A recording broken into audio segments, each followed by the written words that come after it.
Well, now the brave mums watching their children fade away. Angelina, Greta and siblings Isla and Jude are living with dementia. Tonight their mothers have come together to beg for more research and greater awareness of this terrible condition. Honey, honey, don't conceal it. Honey, honey, yeah? Being a teenager can be hard enough, but for Angelina Latty, it's exhausting. They're all the things she loves. Putting on makeup, fake nails. You ready? Dancing and singing with her mum Nikki. Super trooper, lights are gonna find me, shining high the sun. At just 17 years old, Angelina should be preparing for her Year 12 exams. Instead, she's facing a far greater test. Somewhere in the crowd, there's you. Your child quickly fading away in front of your eyes and you can't do anything. Nothing. My baby. Angelina has childhood dementia, a condition so easily recognised in the elderly, not in energetic youngsters who should have their whole lives ahead of them. You think dementia and you think children, how can it happen to children? It doesn't make sense. You think it's something that will happen in old age. In my hair. I know in your hair. 2.5 years ago, this was Angelina, a bright, bubbly and driven 15-year-old. I was waiting for the bus when a lady came. From a little girl, she loved performing. I'd be watching her on stage and she's following and looking at the other students of what to do next. And I'm like, that's very unusual for her. What are you doing at school? But I just thought, oh, here's high school, teenager, you know, distractions, boys. But Nikki realised something far more devastating was consuming her daughter. She started dropping glasses. You know, she's setting the table for me and just dropping them and they're smashing. And we're like, what's wrong? She goes, I don't know, Mum. I'm just smashing the glasses. And then she'd smash another one. I'm like, okay, something's wrong. Having constant seizures, doctors thought Angelina had epilepsy. It would take them 9 months to diagnose her with a rare genetic condition called Lafora disease. It's just your worst nightmare to hear that, you know, there's something wrong with your child and you can see them suffering so much and then not to be able to read and write or walk properly or think, you know, especially someone who was so smart. While her friends continued to strive around her, Angelina began losing the simplest of skills, and she knew her life was slipping away. It scares me. So she'd be standing outside the toilet and go, Mum, where's the toilet? I'm like, it's just there. So we'd have to take her in. Or where's my room? Greta Gowans is just 6 years old. For her, signs of childhood dementia came on much sooner. She smiled late and she sat late and she walked at 18 months, which was just, that was kind of the cut-off to when we're going to start investigating things.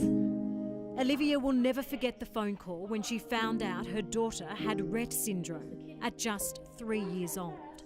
It's also caused by a genetic mutation that leads to childhood dementia. They all go on amazing adventures. It was quite confronting to think that my daughter has a form of dementia. You're meant to watch your parents decline, not your children.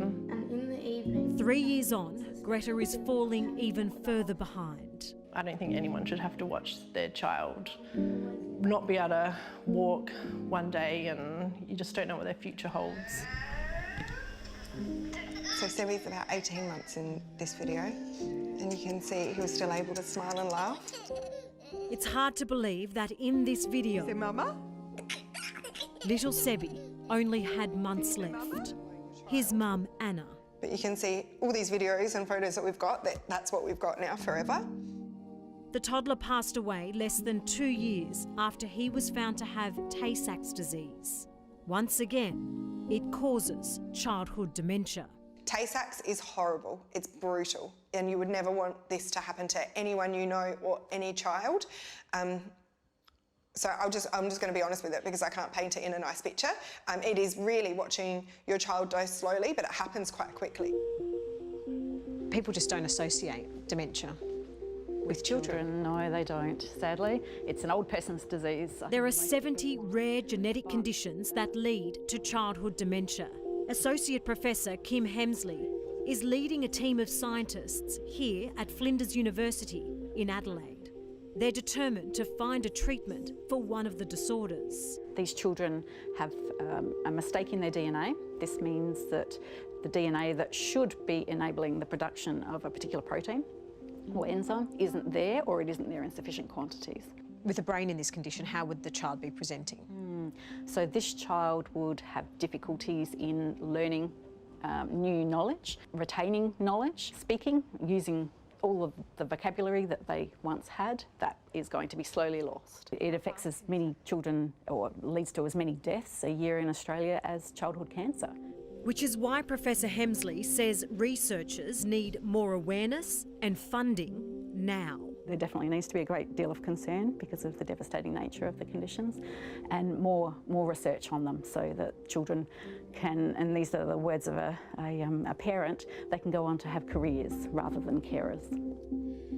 Every 3 days, a child is born here in Australia with a condition that will lead to childhood dementia. It's almost as many children born with cystic fibrosis, but that's a condition we've heard of, and one that has far greater support and better outcomes for patients. Childhood dementia does exist. It's a real entity. Paediatric neurologist Dr. Nick Smith says children living with dementia are equally deserving of the same care and attention as adults. What would it mean for your patients to all be seen under the same umbrella? By recognising this group of illnesses as a collective, and with the commonalities of problems that these children and their families face, we can better structure our healthcare systems to deliver the really critical care that these children need. Leading the charge for change is Meg Donnell. My daughter, she barely remembers my name. Both of Meg's children have Sanfilippo disease. 12-year-old Isla and 10-year-old Jude aren't expected to live past their teens. I'm going to go through life and not hear my daughter say to me, "I love you," ever again. Or never hearing, one of my children come to me and say, "Oh, I had a dream and it was about this." Just those tiny little things. The adult brain is deteriorating in the same way as the children's brain. 12 months ago, Meg started the Childhood Dementia Initiative, a foundation focused on recognising that so many children are suffering in the same way. We were all facing the same challenges and we were all fighting for the same things for our children. And I really came to think there's got to be a better way of doing this. As we're describing these conditions as dementia, there's a far greater level of compassion and empathy from the general community around what these kids need.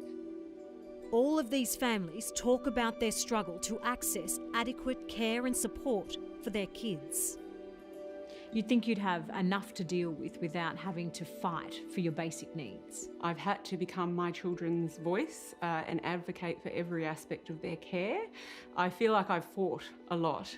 I've fought health systems, I've fought social systems, I've fought for support and for everything that my kids need. Even with just NDIS understanding what we're going through, and when we get assessments done, no one knows how to or what to do. Like, I get denied so many times. Got it? You're anticipating the grief that's coming because they're slowly fading away. Feeding her daughter through a tube and recording pages of medication are constant reminders of Angie's decline. But still, Nikki dreads the day it will end, when she'll rely on the song that she wrote for her baby girl. What made you write this? It was like a prayer. I just needed to give her something because, our hearts are breaking, and just to me, it was like a memory that I could keep forever. To support the Childhood Dementia Initiative and for more information, head to our website.